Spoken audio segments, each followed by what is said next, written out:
अस्सलाम वालेकुम वरहमतुल्लाहि वबरकातुहू। प्रोग्राम मदीना सानी और निज़ाम हुकूमत के साथ आपका मेज़बान डॉक्टर मरियाज़ अब्बासी आपकी खिदमत में हाज़िर है। नाज़रीन, गुज़श्ता दिनों जो गूंज पड़ी है सिडनी के बीच के ऊपर, जो बॉन्डी फेस्टिवल है, एक रिचुअल और रिलीजियस सेंटिमेंट्स के साथ जुड़ा हुआ, वहाँ पर फायरिंग हुई जिसके नतीजे में 15 लोग हलाक हुए और बहुत सारे ज़ख्मी हुए। लेकिन जहाँ भी कोई ऐसा टेरर अटैक होता है तो उसके ताने बाने अनफॉर्चुनेटली इस्लाम और मुसलमानों और पाकिस्तान के साथ जोड़ दिए जाते हैं। उसकी इन्वेस्टिगेशन हुई तो पता चला कि वो ऑस्ट्रेलियन नेशनल था, लेकिन उसके ताने बाने या उसकी बैकग्राउंड में जो उसकी असिस्टेंट थी वो इंडिया के साथ जा मिलती है।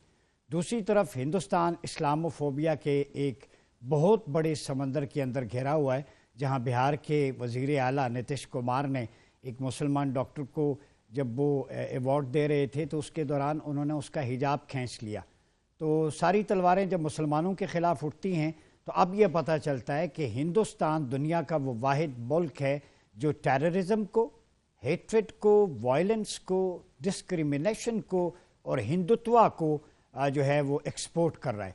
तो एक्सपोर्ट की बहुत बड़ी फैक्ट्री तो हिंदुस्तान ने लगा रखी है, और उसके इम्पैक्ट के तौर पे जब आपका रिप्रेजेंटेटिव इस लेवल पे ये घटिया हरकत करे, जो उनके जहन की गलाजत जो गटर उबल के बाहर आता है, तो आज हमने देखा कि हिंदुस्तान के मुख्तलिफ इलाकों के अंदर मुसलमान ख़वातीन के हिजाब छीनने जाने के वाक़यात दर्जन से ज़ायद रुनमा हो चुके हैं।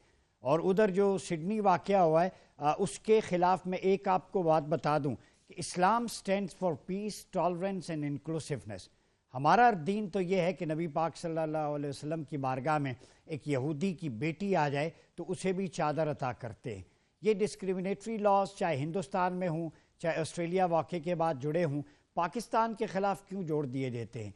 अगर न्यूजीलैंड की मस्जिद में मुसलमान शहीद होते हैं तो हमने कभी नहीं कहा कि पूरी जो क्रिश्चियन कम्युनिटी है वाइट सुपरमेसी की वजह से सारे टेररिस्ट हैं। नो, टेररिस्ट का याद रखें कोई माइंड सेट नहीं होता, ये फेनेटिक अप्रोच होती है, एक्सट्रीम ट्रेंड होता है। इसी तरह भारत में बाबरी मस्जिद शहीद हो या मुसलमानों के साथ डिस्क्रिमिनेटरी सलूक हो तो हम ये नहीं कहते कि पूरी हिंदू कम्युनिटी जो है वो दहशतगर्द है, हम हिंदुत्व की बात करते हैं जो फेनेटिक हैं।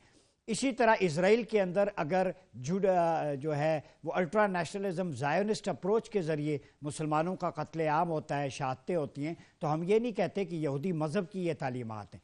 तो याद रखें, दहशतगर्दी का कोई मज़हब नहीं है। दहशतगर्द ना मुसलमान है, ना हिंदू है, या न यहूदी है, ना ईसाई है। ये एक माइंड सेट है, इसको शिकस्त देने की ज़रूरत है। इस्लाम के अंदर तो टॉलरेंस और पेशेंस का एक पूरा कल्चरल हेरिटेज मौजूद है 1400 साल से, और हमने दहशतगर्दी के ख़िलाफ़ पाकिस्तानियों ने तो 80,000 से 1 लाख तक जानें कुर्बान दी। तो peace and tolerance, ISIS, al Qaeda, Daesh की को टैग करके मुसलमानों के साथ ये कहना कि this is the representation of Islam, profit of Islam और मुस्लिम्स, ये गलत है।